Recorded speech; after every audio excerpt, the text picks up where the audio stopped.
organism is heterotrophic nutrition. Like animals take food from plants.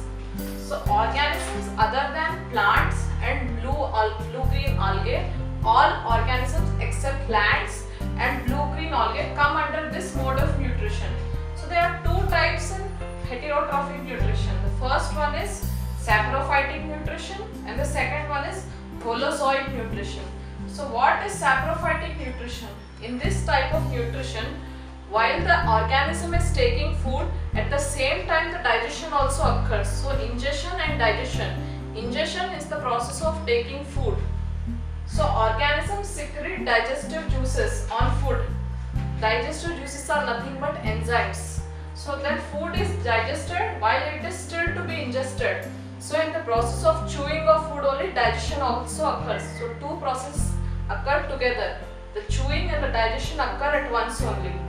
So the digested food is then ingested by the organism. So the digested food is then taken in by the organism. So the digestion and ingestion process occur together. So for example, while they are chewing the food in the mouth, at the same time digestion also occurs and then the food is swallowed. So the digested food is then ingested by the organism. Ingestion means taken inside. So decomposers, houseflies and few insects follow this mode. So in this type, the organism secretes digestive enzymes on the food. So in the process of chewing only, they secrete digestive juices called enzymes which act on the food and then break it into simple substances. The saprophytes feed on dead material and decompose the dead remains of animals and plants. Examples are microorganisms like yeast and fungi. So organisms which come under saprophytic nutrition are small insects as well as microorganisms like fungi, yeast, etc. So what they do? They feed on the dead bodies of plants, animals and decompose them into small substances. So that is what is saprophytic nutrition. Then moving on to holozoic nutrition. In this type of nutrition, the digestion happens inside the body of organism after the food is ingested. Same like human beings, after the food goes inside, then only the digestion process starts. So all animals follow this mode. They first take the food inside and then later digestion happens. So in this holozoic nutrition, the digestion happens in 5 processes. First is ingestion, that is taking in of food. Then digestion, some digestive juices act and the food is broken down into small substances. Then absorption, then the food is absorbed in the stomach, in the small intestines and large intestines. Then assimilation, then the food is equally distributed and absorbed by all parts of the alimentary canal and transported to other parts of the body. And then it is egestion. Egestion is the removal of non-useful part of the food, that is excretion. Egestion is nothing but the last process where the undigested and the waste part of the food will be removed. So holozoic nutrition occurs in all animals. The food is first taken inside and later digested. Occurs in 5 steps. Ingestion, taking in of food. Digestion, the food goes into the stomach.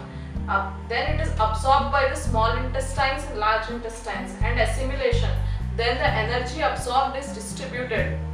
Then egestion, the non-digested, non-useful part is removed. So this is heterotrophic nutrition. Now we will see in how organisms, in unicellular organisms, how the heterotrophic nutrition takes place, and in multicellular organisms, how it takes place. How do organisms obtain their nutrition? That is, organisms, living beings take whether holozoic nutrition or saprophytic nutrition. Let's see. So first, let's see about unicellular organisms. The best example of unicellular organisms is amoeba, right? So how does amoeba take its food? Amoeba is a single-celled organism. It has nucleus in the center and it has some artificial legs-like structures known as pseudopodia. So whenever it comes near the food, it extends the pseudopodia and takes the food particle inside and closes its legs. Then food goes inside the food vacuole and it will be digested. So nutrition in amoeba, unicellular organism. Amoeba is a unicellular organism and follows holozoic mode of nutrition. Holozoic mode of nutrition means first it takes the food inside and later it gets digested. Cell membrane of amoeba keeps protruding into pseudopodia. So pseudopodia is actually not legs. It is a cell membrane only, but it looks like an artificial legs-like structure. Amoeba surrounds a food particle with pseudopodia and makes a food vacuole. So whenever food particle comes, it goes and surrounds it and makes a round structure known as food vacuole or round structure.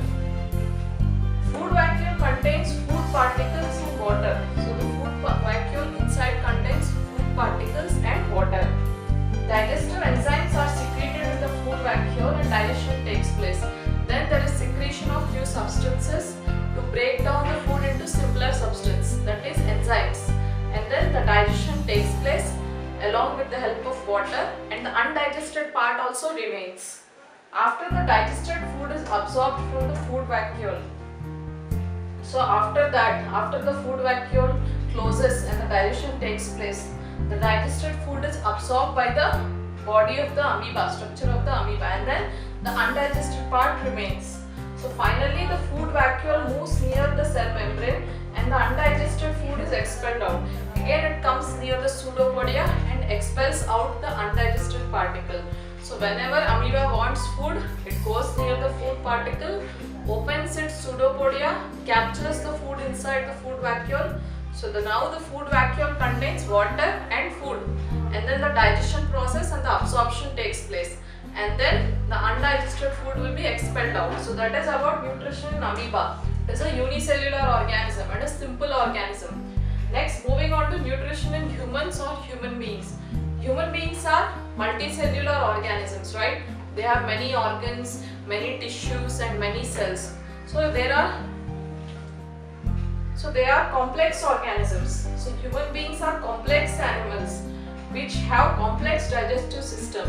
So because they are having so many tissues, the digestive system is also little complex and lengthy.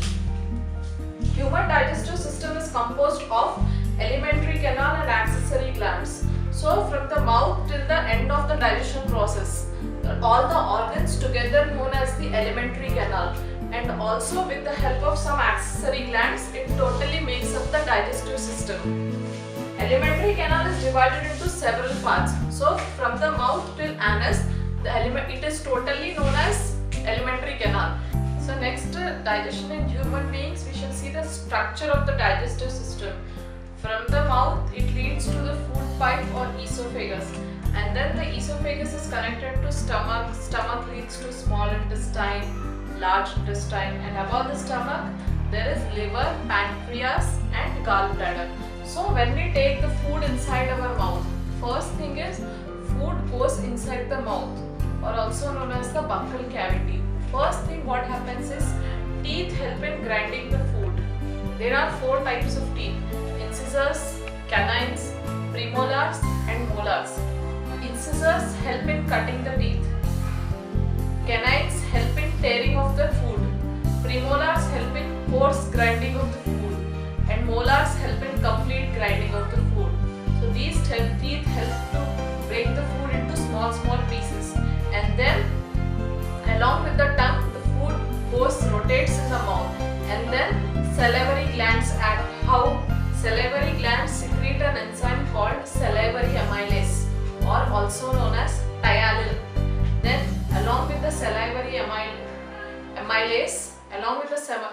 amylase, the food mixes and then rotates in the mouth with the help of tongue. So what is the action of this salivary amylase or tyalin?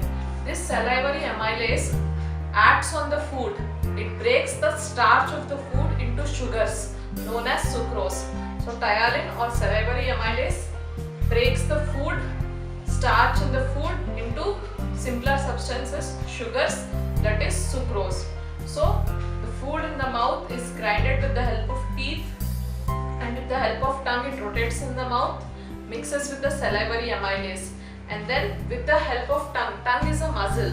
So the movement of the tongue helps the food to move further back into the alimentary canal. Then it reaches the esophagus. In the esophagus we have circular muscles and longitudinal muscles and the sphincters of those muscles. So there will be a wave-like contraction and relaxation of these muscles, which is known as peristalsis. So this peristaltic movement of the gut, of the esophagus, further pushes down the food into the stomach. So from the mouth, with the help of tongue, the food goes down into the alimentary canal. Next, it reaches the esophagus. In esophagus, we have longitudinal and circular muscles which do a wave-like movement. This is known as peristalsis. So they have sphincters also, which open and close. Sphincters are nothing but wall-like structures which help in moving the food further down. So these peristaltic movements of the gut move the food down into the stomach. So when food reaches the stomach, there are three types of secretions in the stomach. There are gastric glands in the stomach which secrete hydrochloric acid, and there is an enzyme called pepsin which acts on the proteins, and then there is also mucus. So pepsin, hydrochloric acid and mucus are present in the stomach. So what are the functions of these three things? Stomach has gastric glands which secretes hydrochloric acid. Hydrochloric acid creates an acidic medium in the stomach. This acidic medium is essential for the digestion of the food. So excessive secretion of hydrochloric acid, what happens? Sometimes if we take spicy food, we feel acidity or gastritis, right? That is due to excessive secretion of HCl, hydrochloric acid. And at that stage, the hydrochloric acid comes back into the mouth. So that is the situation of gastritis or acidity. So gastric glands secrete hydrochloric acid, and the mucus. Mucus acts as the lining of the stomach. The mucus in the stomach lines the stomach all around. And then the pepsin, the enzyme pepsin, helps in digestion of the proteins. So in the stomach there is an all acidic medium, that is hydrochloric acid, and then food from the stomach goes next into the small intestine slowly, small amounts. Why? With the help of few sphincters from the stomach to the small intestine, there are few sphincters which help in moving the food from the stomach into the small intestine, but slowly, small amount moves. Sphincter means wall-like thing. So wall opens, small amount of food goes into the small intestine. So next, the digestion process occurs in small intestine. The small intestine is actually larger than the large intestine, but the lumen of small intestine is small. Lumen means what? The tube-like structure has cavity inside it, right? The small intestine and the large intestine are tube-like structures. Small intestine is larger, but its lumen is smaller.